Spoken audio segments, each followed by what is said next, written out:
Hi and welcome to my channel. When I was a teenager and there were times I couldn't get out and take photographs, I used to avidly collect photographic magazines, usually amateur photographer. I had great piles of them. I religiously bought them every week, or had them bought for me when I was quite a small kid. The glossy adverts were amazing, and I was enthralled by them and all the gear that I wanted. It was just wonderful. One of those objects of desire back then in the early 70s was this, the Olympus OM1. Olympus always had super flash adverts with the likes of Chris Bonington and David Bailey and Lord Lichfield using their cameras. Absolutely fantastic, and I was captivated and I really wanted one of these, but they were quite expensive, more so than your sort of medium priced SLRs at the time. Lovely sound. Now all these years later, there are quite a few of these available online and from eBay and etc. And so I bought this about a year ago. And a few weeks ago I bought this little beastie, which is an OM2, it's the OM1, and what I'm going to go through this week is my general impressions of them. Was it worth the wait of all these years to get my hands on one? Well, firstly I would say yes, it is. They are truly lovely to use. I mean, really absolutely beautiful to use. They sit in the hands wonderfully. They have a certain sort of silky feel to them, really cut above most of the SLRs that were produced back in the day. I also picked up last week this, which is a wallet of ultra cheap neutral density and graduate filters, and I actually added red filters to all of this, and the whole lot came to under 20 quid from eBay.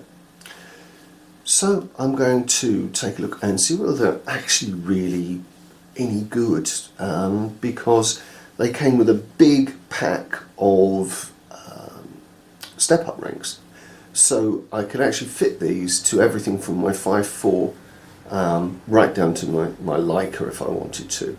Okay, so the optical quality of these is not going to be super fantastic, but certainly I've missed photographs recently because of bald skies, because I've got no grads. So we'll see what these are like. Anyway, I tested them out on a photo walk last week, and I'll invite you along to take a look.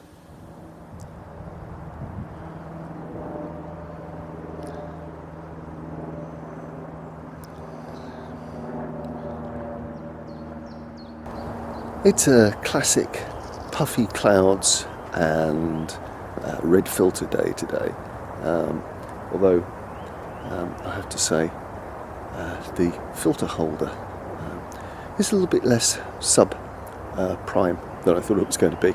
A little bit difficult to get things in and out of, but the Olympus OM2 is a wonderfully simple piece of kit to use. It's just literally point and shoot if you want it to be, or just about as complex as you need it really, and just feels lovely in the hands, so it's actually quite a treat. If I could actually find something that was a bit more interesting to photograph.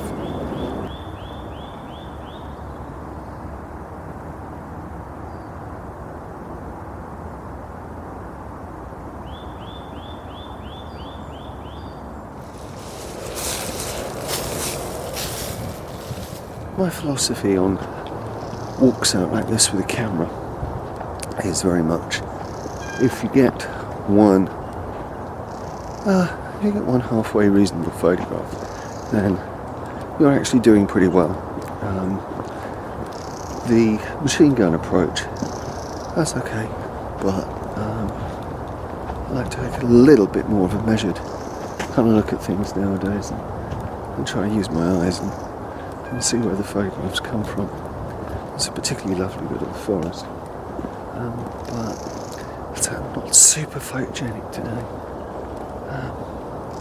I'm looking at a tree over there, and I'm kind of not really feeling it. I might have a go at that. Yeah, I think I will.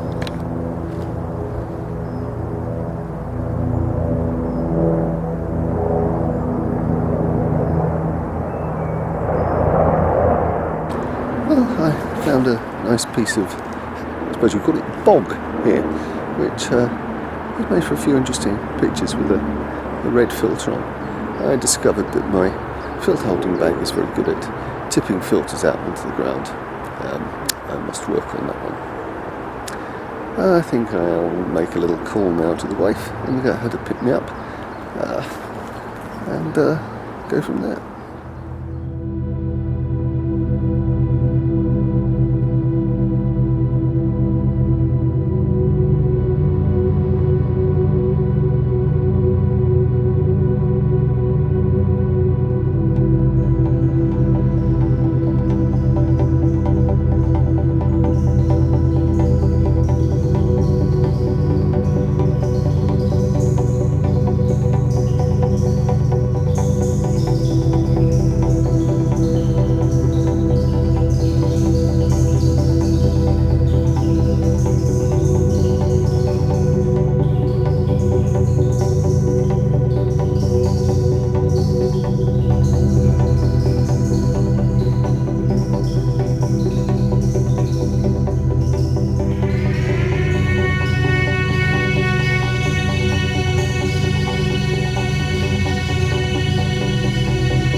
Well, the OM certainly does live up, to a large extent, to the hype. I mean, it's a supremely easy little camera to get used to,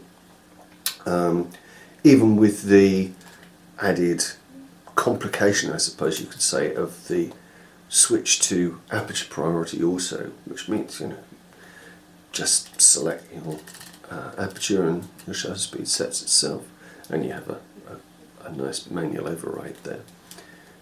Even with that, it's just really very, very simple. There's not the nested menus that actually annoy me slightly about modern digital cameras, mirrorless or DSLRs. Very, very easy to use and very instinctive to use. I've used Nikon FMs, FEs, and these are right up there, although I have to say, from my experience with the OM and OM1 and the OM2, that I think they may be slightly more delicate than certainly the FE2 or FM2 Nikons. I use those for my theatre work, and I beat them about something dreadful. Both of these OMs have got small problems, and the OM1, in common I think with a few older OMs, got a little bit of a problem with spacing for frames. I think this is something to do with the clutch for the wind on, and I believe a bit of cleaning can sort it out, but that's something that needs to be done to this one. Also, with this camera, the metering is not working on the OM1. So again, that tends to be a problem with the wire on the little metering cover breaking, but that does mean it has to be fixed. Also, these don't take modern batteries, so you have to have a battery adapter for them. But even manually, it's a beautiful little camera to use, and I can accept some of the spacing issues just to carry on using this one until I can get it 100% fixed. The OM2 is perfect apart from it doesn't work with a motor drive.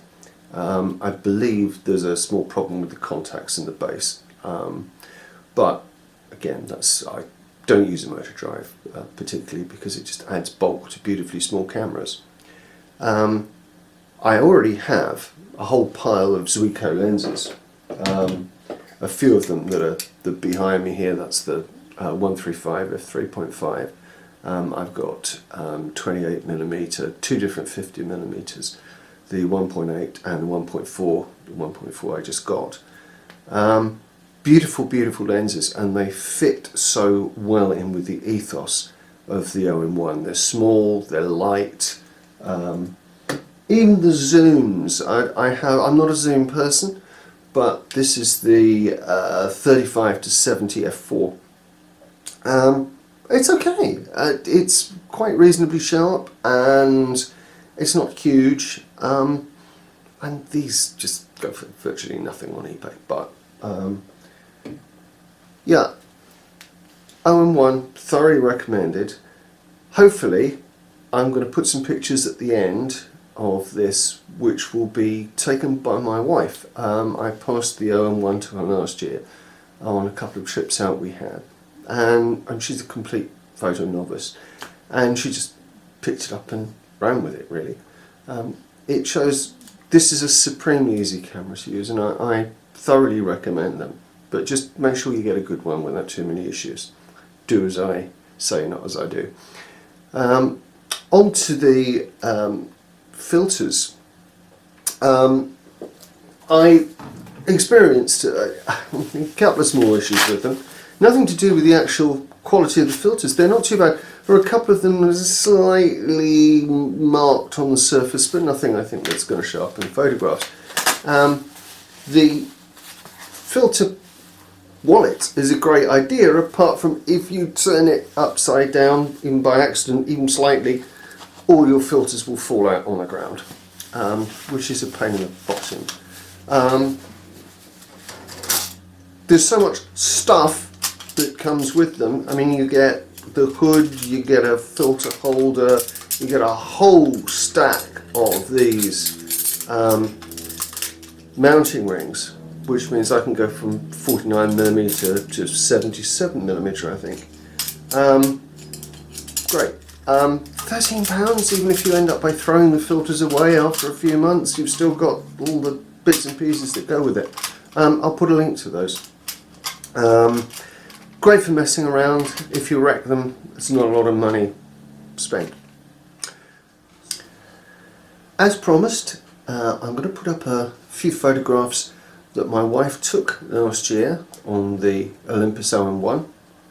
She's never used a film SLR before, and it's a pretty good test of how remarkably comfortable these little cameras are to use. She's got very small hands as well, so she felt very comfortable, and she did a wonderful job.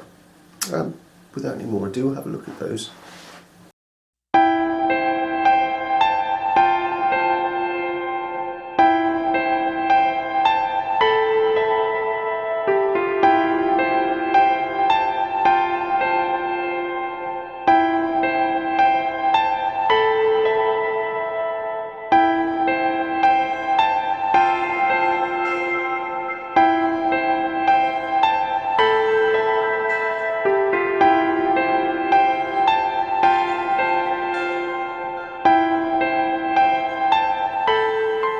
That's a few photographs my wife took on the Olympus OM1.